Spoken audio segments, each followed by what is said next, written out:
আজকে তো নীল পুজো, এর জন্য আমি আর আমার মা উঠে গেছি ভোর 4টের সময়। উঠে কিন্তু চলে গেছি যার যার বাড়িতে আকান্দ গাছ আছে। আর আকান্দ গাছ থাকা মানে তো আমি নিয়ে চলেই আসবো। তাই দেখো আমি এমনভাবে ভোরবেলা ছিঁড়েছি যে পুরো গাছের একদম পুরো পুরো ডাল শুদ্ধই ভেঙে নিয়ে চলে এসেছি।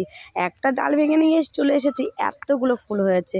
আর দেখো আমার অবস্থা, একটা একটা করে সব কিন্তু ভেঙে ভেঙে কিন্তু রাখছি, বুটাগুলো ছাড়িয়ে। যেহেতু মালা করতে হবে, মালা করার জন্য কিন্তু একটা একটা করে কিন্তু পাচ্ছি। তো চলো আমি পুরোটা বেছে ফেলেছি, এবার একটা একটা করে কিন্তু আমি মালা করব। হ্যাঁ, এই ফুলগুলো দেখে তোমরা কমেন্ট করে ঝটপট করে বলো তো যে এই কটা ফুলে কটা মালা হবে। মালাগুলো দেখে কিন্তু কেউ কমেন্ট করবে না, কটা মালা হয়েছে সেটা কিন্তু দেখে কমেন্ট করবে, ঠিক আছে? দেখো কি সুন্দর মালাগুলো হয়ে গেছে ছোট ছোট।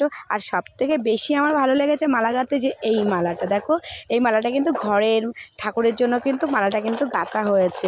যেহেতু ঘরের শিবলিঙ্গটা কিন্তু একদম কিন্তু ছোট আছে, এই জন্য ছোটো করে করেছি। তো তোমরা সবাই পুজো দাও আর ভালো থেকো।